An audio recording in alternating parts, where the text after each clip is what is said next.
Shalom, this is Sophia, the American Miriam, and we're here with a segue, a part two, a clarification.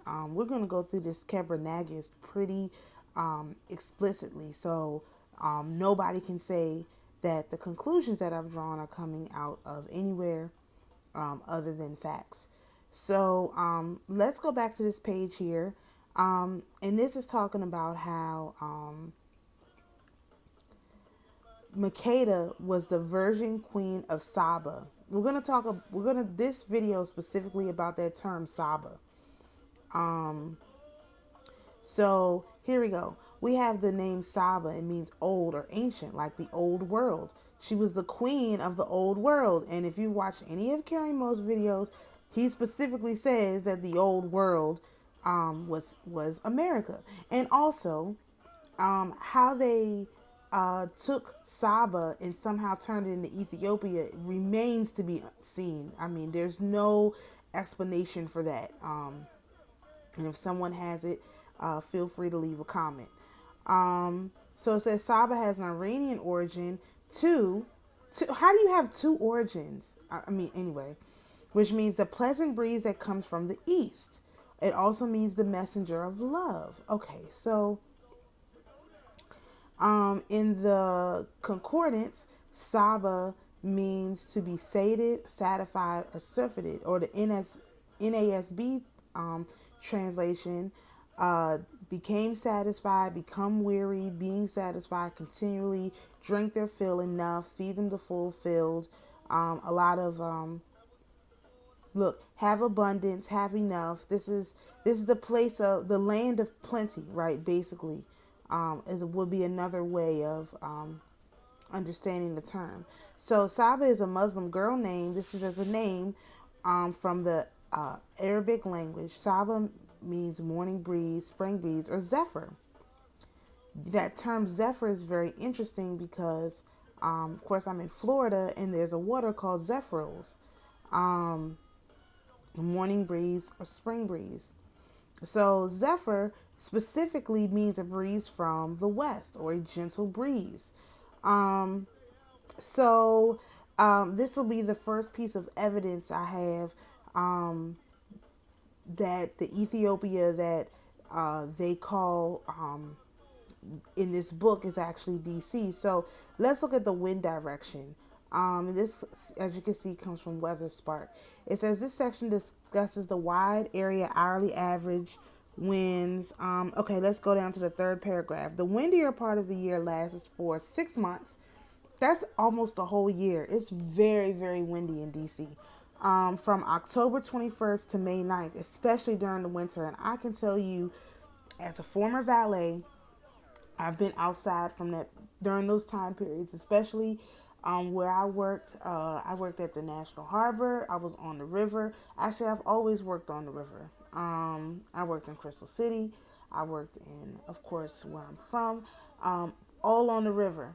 And when the wind whipped through those, the front of the hotels in the winter, you could literally lose appendages. That's how cold it is sometimes when the wind whips through. Okay, so with the average wind speeds of more than 7.9 miles an hour, 8 mile per hour winds on average.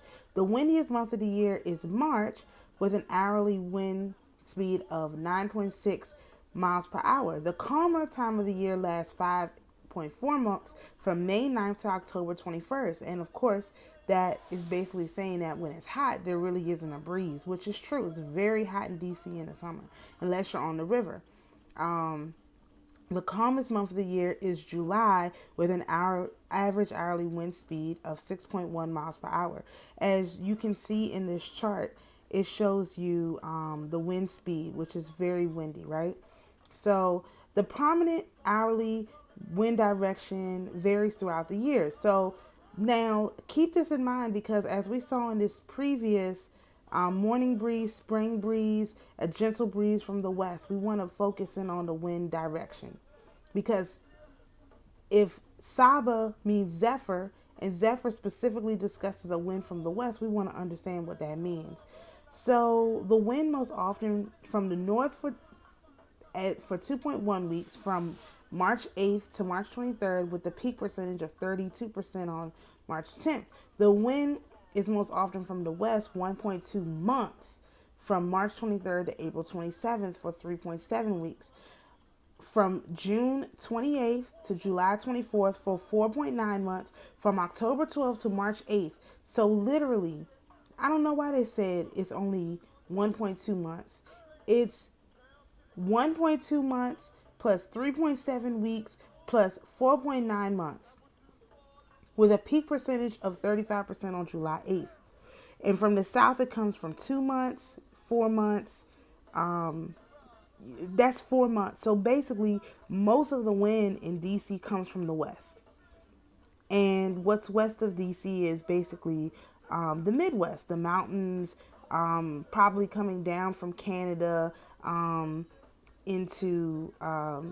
Anyway, you can see on this chart upwards of almost 60% of the wind comes from the west. You can see on this chart that's on this page, wind direction. We've got between 40 and 60% of the wind for the year comes from the west. Okay. So that term Zephyr, I, wanted to see what that meant. And we saw that it meant western wind. And here's where that phraseology comes from.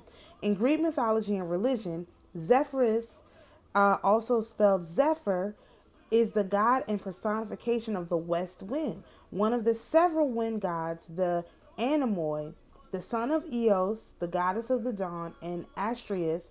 Zephyrus is the most gentle and favorable of the winds and is also associated with flowers, springtime, even procreation.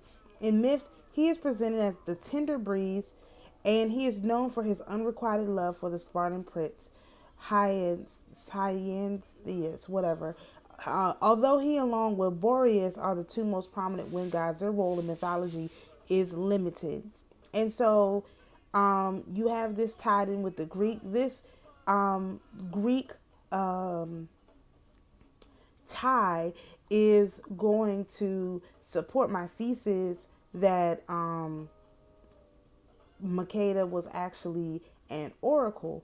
And she wasn't, they call her the virgin, queen or whatever. Let's go back to this page.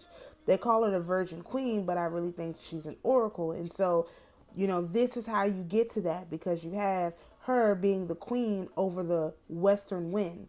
And basically that would be the oracle of the wind coming out of the west.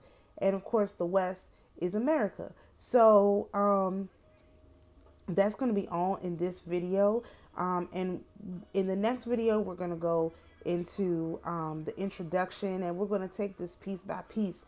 And the reason is we want to make sure that by the time we get through this book, this is the one book that I read that has literally changed my entire view of the way that they told history, and especially the way the location and who has the right to claim moral superiority over certain people.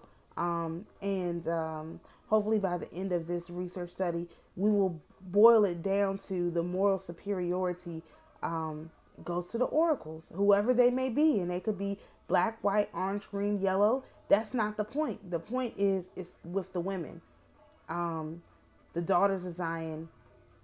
And we have to reclaim our rightful place in order to move this planet to the next vibrational level. So we'll see you all in the next video. Shalom.